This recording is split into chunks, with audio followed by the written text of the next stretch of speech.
आज हम कोयले के नियंत्रण की सीरीज जारी रखते हैं। तैयार हैं? नायिका श्याओमेई जल्द ही एक धनी परिवार में शादी करने वाली है, लेकिन यह परिवार उसे अचार वाली लड़की कुतिया मानता है। दोनों ने एक रोमांटिक शादी समारोह आयोजित किया और जल्द ही वे कमरे में वापस आ गए। लेकिन शादी समारोह आयोजित करना ही काफी नहीं था। इस परिवार की एक अनकही परंपरा थी। नवविवाहित को आधी रात के समय एक प्रकार का बोर्ड गेम खेलना होता है, तभी वे औपचारिक रूप से उनके परिवार के सदस्य माने जाते हैं। जब नकारात्मक नजरों के प्रभाव में श्याओमेई ने छिपा छिपी का कार्ड उठाया। अजीब बात यह थी कि इस कार्ड को देखते ही सभी लोग अचानक गंभीर हो गए। चूंकि श्याओमेई नई थी, इसलिए नौकर ने सुझाव दिया कि उसे छिपना चाहिए। निष्पक्षता सुनिश्चित करने के लिए नौकर ने कैमरा बंद कर दिया। लेकिन आश्चर्य की बात यह थी कि श्याओमेई के जाने के बाद सभी ने पूरी तैयारी कर ली। क्या विदेशों में खेल इसी तरह खेले जाते हैं? दूसरी ओर श्याओमेई को लगा कि यह केवल एक साधारण खेल है। तभी अचानक एक आवाज आई और वह जल्दी से एक कोने में छुप गई। माफ कीजिए, रोक दिया। पति शॉ शुआई उसे कमरे में ले गया और जैसे ही श्याओमेई कुछ नहीं समझ रही थी, वह नौकरानी भी वहीं आ गई। लेकिन इस समय एक अप्रत्याशित घटना हो गई। जब श्याओमेई ने देखा तो उसने पाया कि नौकरानी ने गोली को अपने सिर से रोका है। परिवार वालों ने जल्दी से लाश को संभाल लिया और एक और खड़ी श्याओमेई डर के मारे कुछ कह नहीं पा रही थी। असल में श्याओमेई के पास इकलौती खराब कार्ड निकल आई थी। परिवार मानता था कि सूर्योदय से पहले उसे खत्म करना होगा और रस्म पूरी करनी होगी, नहीं तो पूरा परिवार विस्फोटित हो जाएगा। क्या तुम यकीन करते हो? हाँ, विश्वास नहीं होता। भले ही इस प्रकार की सामंती अंधविश्वास को स्वीकारना मुश्किल है, लेकिन अब जीवित रहने के लिए उसे केवल भागने का ही विकल्प है। इसी समय एक और अप्रत्याशित घटना घट गई। समझ में आने के बाद कुछ लोग तुरंत बंदूक निकाल लेते हैं। बुरी बात यह है कि पीछे से भी लोग आ रहे हैं। अच्छी बात यह है कि इस व्यक्ति की निशानेबाजी अच्छी नहीं है, इसीलिए वह बच निकलता है। जिससे छोटे में को यह भी आशा नहीं थी कि कमरे का दरवाजा पहले ही बंद हो चुका था और फोन भी नहीं लग रहा था, इसलिए उसे किनारे छिपकर मौका देखना पड़ा। बड़ी आली भी परिवार का एक सदस्य है। अजीब बात यह है कि वह अन्य लोगों की तरह नहीं है। बड़ी आली एक फूबी है भाइयों। इसके विपरीत परिवार के कारण उसे लोगों को बुलाना पड़ता है। दाएं और बाएं मस्तिष्क के संघर्ष के बाद उसने छोटी में को 10 सेकंड का समय भागने के लिए देने का फैसला किया। जब छोटी में दूर भाग गई, तब जाकर दाजुआंग ने आवाज लगाई और बाकी लोगों का ध्यान आकर्षित किया। जल्दी ही परिवार के लोग इकट्ठे हो गए। एमी ने कहा कि उसकी बंदूक अभी अभी गिर गई थी और वह उसे उठाना भूल गई। इस पर दोस्त ने कहा, तुम मेरी यह ले लो। अब कमरे में 3 नौकरानियां हैं। क्या वह अकेले 2 को खत्म करेगा? साथ ही शीघ्र ही यह समझ गई कि इस तरह छुपना भी कोई उपाय नहीं है, इसलिए वह तुरंत एक कमरे में गया और कुछ आत्मरक्षा के साधन तैयार करने लगा। इस समय भाई लोग पूछेंगे, छोटा शाही क्या कर रहा था? असल में छोटा शाही चुपके से निगरानी कक्ष में चला गया। वहां उसने देखा कि छोटी मी बहुत कठिनाई में थी। देखा कि नौकर एक छोटा सा गाना गुनगुना रहा है, काफी मनमोहक था। तो छोटे मियां ने सोचा कि इस मौके का फायदा उठाकर बंदूक में गोली डाल दें, लेकिन इस हल्की सी आवाज को भी उसने पकड़ लिया। गाना गाना एक फूबी संकेत है भाइयों, लेकिन उसने आधा चक्कर लगाया और किसी चीज का कोई पता नहीं चला, तो वह फिर से गाना गुनगुनाने लगा। छोटे मियां ने सही मौका देखकर बंदूक लोड कर ली। सोचा था कि इस बार पकड़ लिए जाएंगे, लेकिन हैरानी की बात यह कि नौकर तो बस गाने के बोल भूल गया था। वहीं छोटे भाई ने भी सभी दरवाजे खोलने में सफलता प्राप्त कर ली।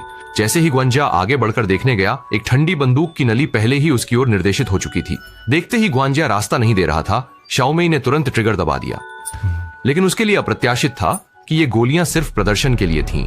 बात पूरी भी नहीं हुई थी कि उसे एक झटका लगा। इसके बाद श्याओमेई ने एक बार फिर संकट से बचाव किया, लेकिन पास से आने वाली आवाज ने उसे बताया कि अब एक छिपने की जगह ढूंढनी होगी। ये उम्मीद नहीं थी कि आखिरी नौकरानी लिफ्ट में छिपी हुई थी। उसे बाहर क्या हो रहा था, इसका बिल्कुल अंदाजा नहीं था।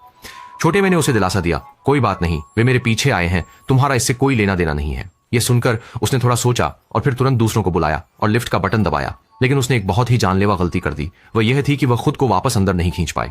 अंत में छोटे मैं के सामने गिर पड़ा। ताकि छोटा शाही परिवार के सिद्धांतों का उल्लंघन न करे, सबने उसे बांध दिया। फिर उन्होंने मुश्किल छोटे में से निपटने के तरीके पर चर्चा की। उसे पता ही नहीं था कि इस समय वह छत पर है।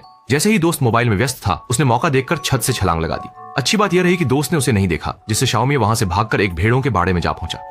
तभी एक रोशनी यहां पड़ी, जो असल में परिवार का बच्चा था। श्याओमेई ने इसे बहुत खतरनाक समझा और उसे छिपने के लिए कहना चाहा, लेकिन आश्चर्य की बात यह थी कि बच्चे ने बिना हिचकिचाहट उस पर गोली चला दी और तुरंत ही श्याओमेई के हाथ में एक बड़ा सा छेद हो गया। एक घूंसे में बच्चे को गिराने के बाद अचानक से प्रकट हुई बकरी ने उसे डरा दिया, जिससे वह गलती से लाशों को निपटाने की जगह पर गिर गई।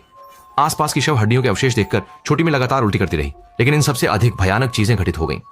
जैसे ही वह चढ़ने वाली थी, पुराने सीढ़ी में से एक हिस्सा गिर गया। गोली लगी हुई शाओ में केवल एक हाथ की ताकत पर निर्भर कर सकती थी और कोई सहारा न होने के कारण धीरे धीरे नीचे खिसकने लगी। इस समय उसने एक बहुत ही तकलीफदेह निर्णय लिया। वह था छिद्रित हाथ को उस स्क्रू पर खड़ी पकड़ के लिए लगाना।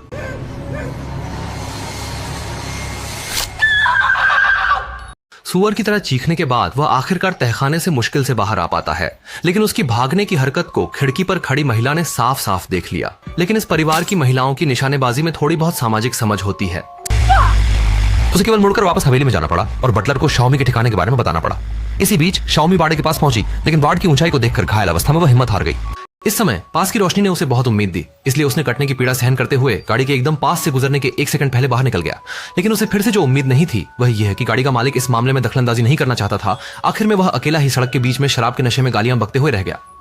थोड़ी देर बाद एक परिवार के सदस्य की गाड़ी ने एस्टेट में प्रवेश किया, जिससे उसे जंगल की ओर भागना पड़ा। लेकिन जल्द ही ग्वांजा कार लेकर पीछा करने आ गया, यह सोचकर कि वह आसानी से उसे काबू कर लेगा। पर किसे पता था, ग्वांजा का गला शाओमे ने पकड़ लिया, जिसके बाद उसने कार चलाकर वहां से निकलने दिया। अपनी सुरक्षा सुनिश्चित करने के लिए छोटी मे ने गाड़ी में बैठने के बाद सुरक्षा यात्रा हॉटलाइन पर कॉल किया।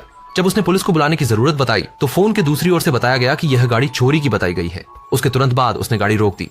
छोटी मे ने सोचा कि पुलिस रास्ते में है और वह जल्द ही यहाँ से भाग जाएगी, लेकिन यह नहीं सोचा था कि मैनेजर इतनी जल्दी पीछे आ जाएगा और फिर एक गोली ने उसे पूरी तरह बेहोश कर दिया। जब वह फिर से जागा तो उसने पाया कि बटलर परिवार के लोगों के साथ काम की रिपोर्ट कर रहा था। मुझे यकीन है कि भाइयों ने भी देखा होगा, इस बटलर की एक बहुत ही घातक रुचि है, वह है कि उसे संगीत सुनना बहुत पसंद है। इसी कारण से उसने बिल्कुल भी ध्यान नहीं दिया कि पीछे छोटी मेई जाग चुकी थी। क्योंकि संगीत की आवाज बहुत तेज थी, इसलिए भृत्य ने लोगों की चेतावनी नहीं सुनी।